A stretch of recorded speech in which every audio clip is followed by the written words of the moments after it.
Hey everyone. So this next topic, I'll give a shout out to my girl Paige. Paige came up with the subject because she asked me several of the questions.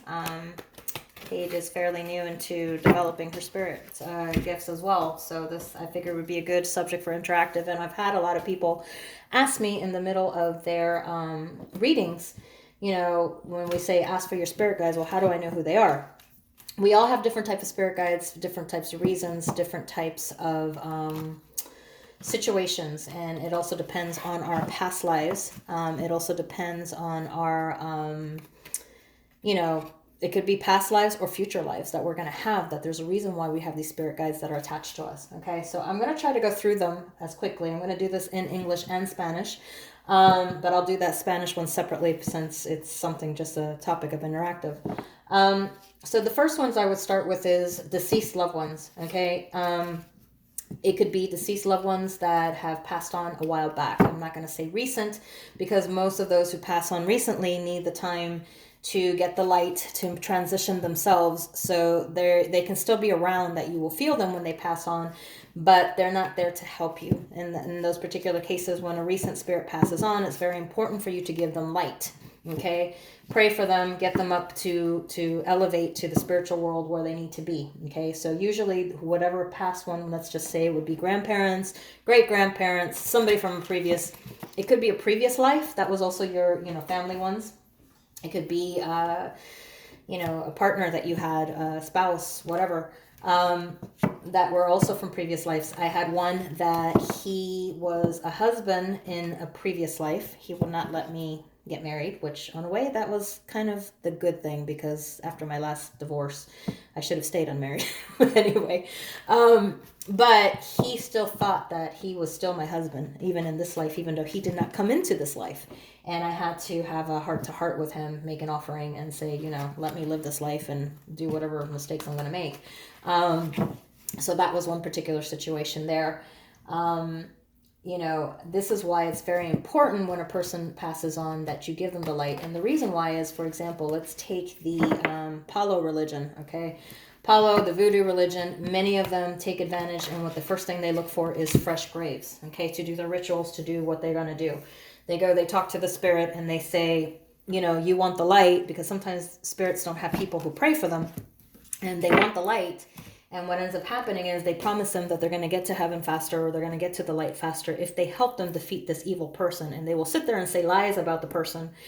Sometimes it could be true, but they sit there and make the offering that they're going to get this if they help them. So the spirit goes, okay, and that's what happens. They fool them, and this is why it's very important. There is a book that I have, a secret book from the Catholic Church, and hopefully they're not listening to this.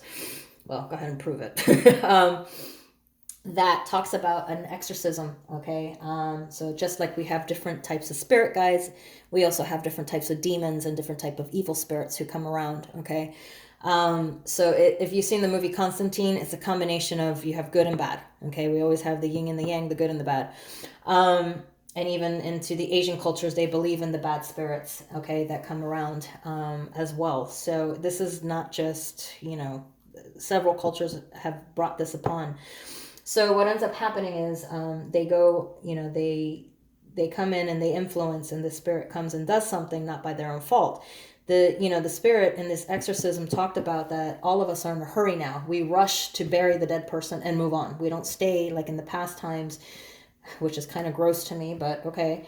You used to actually do the prayers in the house. People came to pray for the spirit, and the body's there on the table in the house, okay, or the coffin, or whatever you want to do. They're doing the actual prayer in the house. And then they continue the prayers at the grave site, okay? We don't do that anymore. We're always in a hurry. We need to hurry up. We need to hurry up and, move on with our lives. So that's why a lot of the demons have been successful with the evil growing in the world, okay? You notice the Egyptians also believed in preparing, people for the afterlife for a reason. So that's also part of the practices and beliefs that came from that. Second one, let's go with ancestors. Again, this is also going into the loved ones, but it could be ancestors that you never met from different generations back. It could be ancestors from a previous life, okay? It's something that, the Asian culture believes in honoring their ancestors. Okay, so it's a generational thing that comes into that. You never met them, but they're there for you. Okay. Past life friends, past life, again, this also goes into the relatives. Friends that were your BFF from the other side is what I call it, from the spirit world, okay? They were your friend in a past life and they didn't come into this life, but they're still hanging around you, protecting you, and whatever, annoying you, because I do have some spirits that like to play jokes and do stuff, but I have one here who likes to turn on my Alexa and turn on music. It's funny, but it's okay. Spirits don't bother me. General spirit helpers, these are my favorite ones that I like to call social workers or caseworkers, okay? And they come into a particular situation, they offer to help, okay? They're not related from a previous bloodline or, a past life, but they volunteered, they need some kudos underneath their belt. So they go ahead and they make the offering to help work the case, work through the situation, okay? I had a dream with an ex-boyfriend of mine. His father had passed away. I never met the father, but I had a dream with him in a vision. He wanted to let him know he was okay.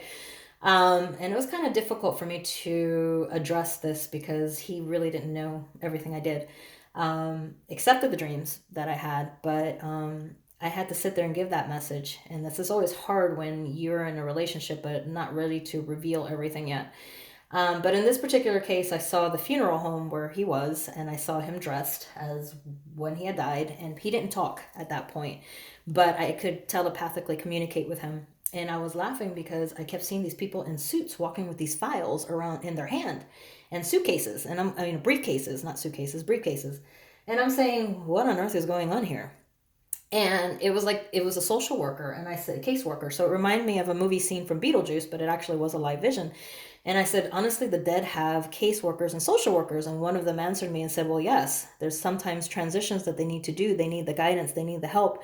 They need to be able to know their next step. There's sometimes the things that they were not expecting to, but there's things that, they want to leave on. So sometimes there are requests that they make for their loved ones that they're leaving behind, and they want to make sure they're okay. Sometimes there's other family members they need to meet up with, or just things that they need to move on with, because it's hard for a spirit that dies and that really didn't want to or wasn't ready to, or tragically, to let go of the material world and of their loved ones. It takes a transition, and it takes time, okay? So there are caseworkers, or social workers as I call them, that come in for a particular time in your life to help you through a particular situation, and then they leave. Okay. There are also spirits who come in, they like your energy, so they decide to hang around for a little while. Okay. They like it, they get some light from you, and they go on. When I lived in front of a cemetery, I had all sorts of spirits coming. It was the most peaceful time that I lived in that house. But it was funny because I would see spirits coming up to my door, and I'd be like, okay, if you're here for light, go ahead. But if you're here to harm, you need to go, and it was fine. I didn't have any issues with those spirits because the light attracted them. And this is what happens when people don't pray for their loved ones. This is why it's important also to do the masses or to give them light. You don't have to go to church, because many people know I have, not completely fully for the church. I'm not against it, but I also believe there's other ways. That you give them light, you pray for them, you offer them, with a simple white candle for their spirit to move on and get the light and the energy that they need to protect and to do what their mission is in the spirit world. So that is, the different types that you're dealing with. Angels, we know all sorts of angels. There are different types of angels. The Bible even tells you so. I believe in the Quran it mentions it as well.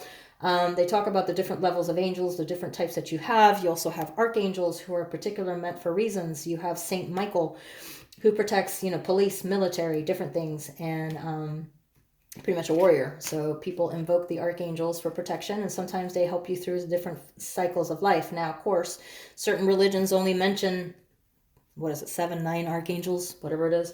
I'm sorry, I know I'm still working my coffee, but there's different religions. Some call 9, some call 7.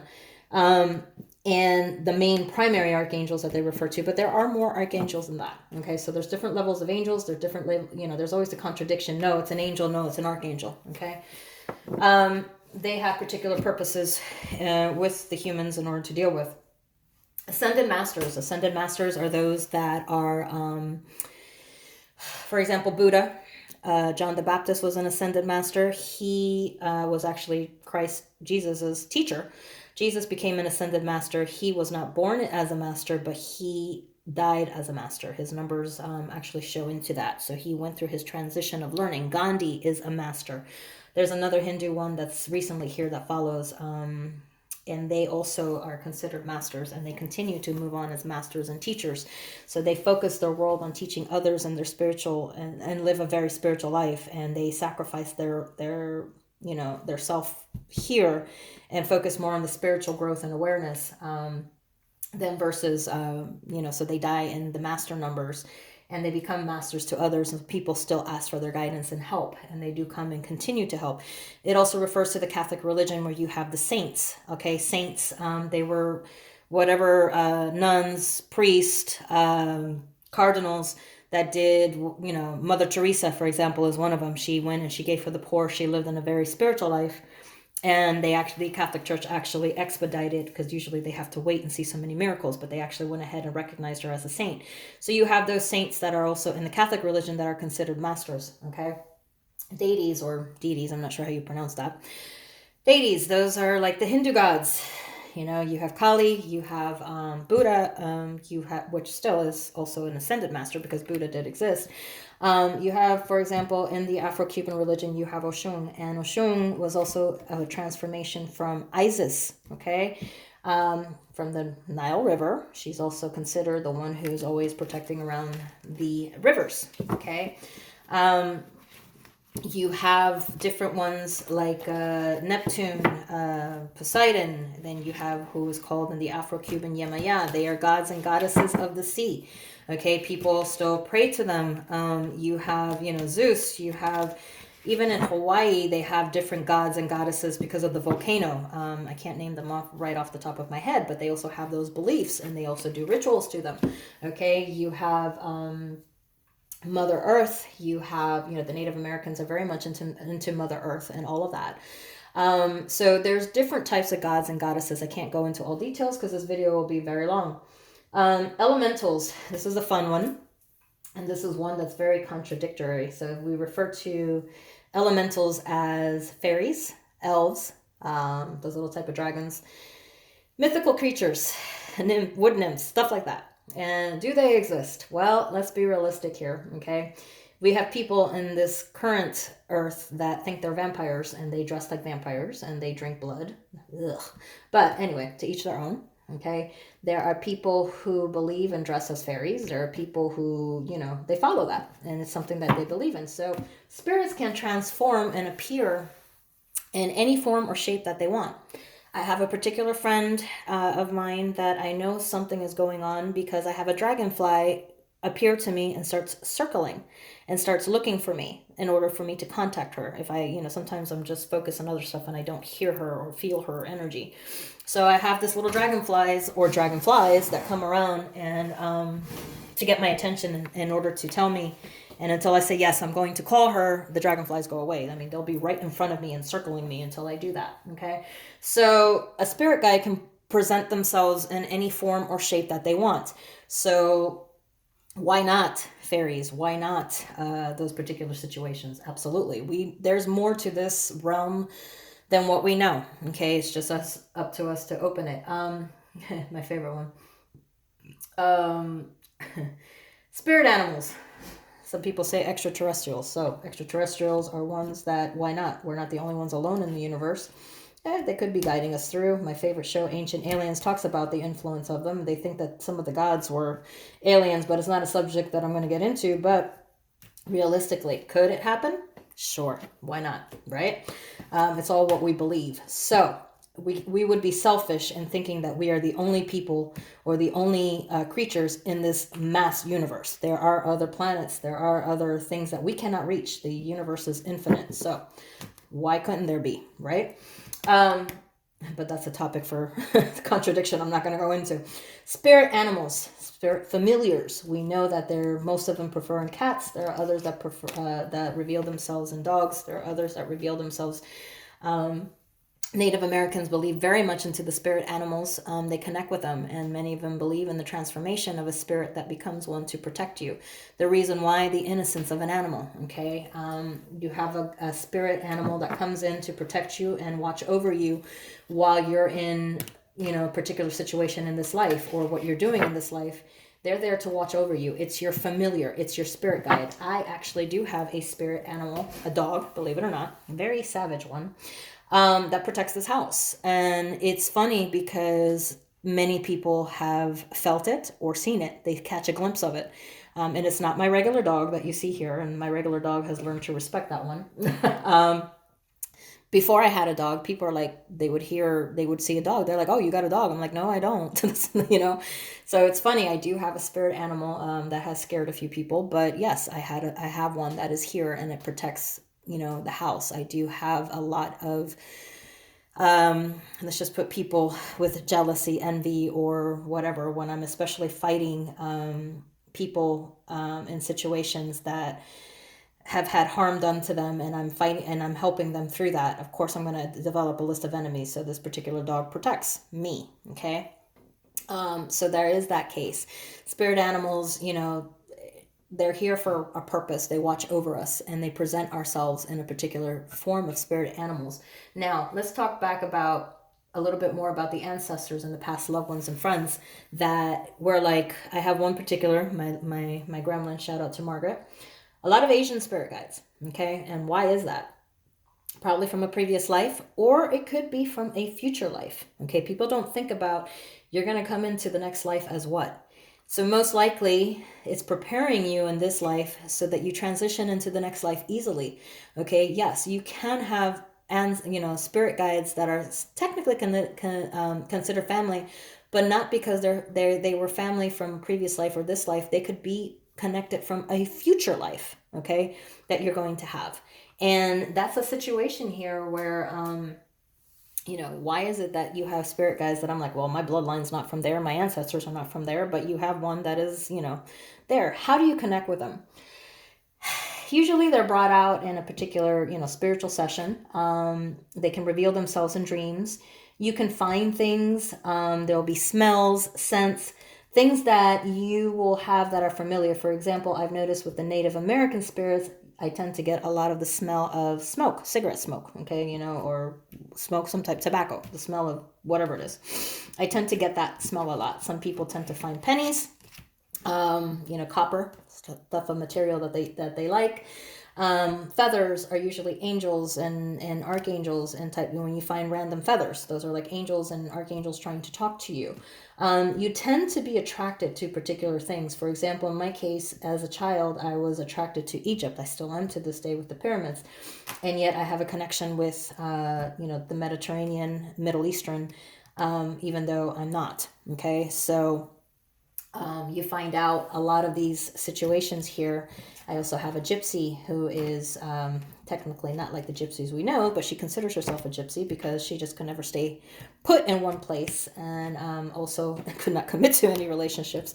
Very smart, very educated, definitely in a situation where just a big flirt, just very happy person, loves to dance, love all that. And that's why it's considered as a gypsy, but will not reveal anything about the rest of, how they really are. So it's a different type. I have a Hindu spirit, believe it or not. And why? Because I attracted one as a child. I was appointed one as a child, for many reasons, for master growth. So those are the different types, some of the different types, because again, there's so much detail, and it goes on to offsprings, onto, branches from there to there. But hopefully that should give you an idea of the different types, of what you could possibly have. And to reach them, you really have to be open your heart to them, okay? They'll talk to you in a form of another, one way or another, okay? They will give you signs, you'll have that feeling, and you have to learn to channel that. So that's something that you find a program or someone to help you guide you through that. And I'm currently doing that with a few people. So to help them discover, and when they thought that they wouldn't, all of a sudden they're getting little visions here and there and realizing, hold on, that is my spirit guide. So you have to be open and willing to it, all right? And always be thankful to them, because they will be there for you, even if it's to stop you from doing something and you can get angry at it at the time. But there's a good reason for it. So I hope this helps. And I will do the next one in Spanish.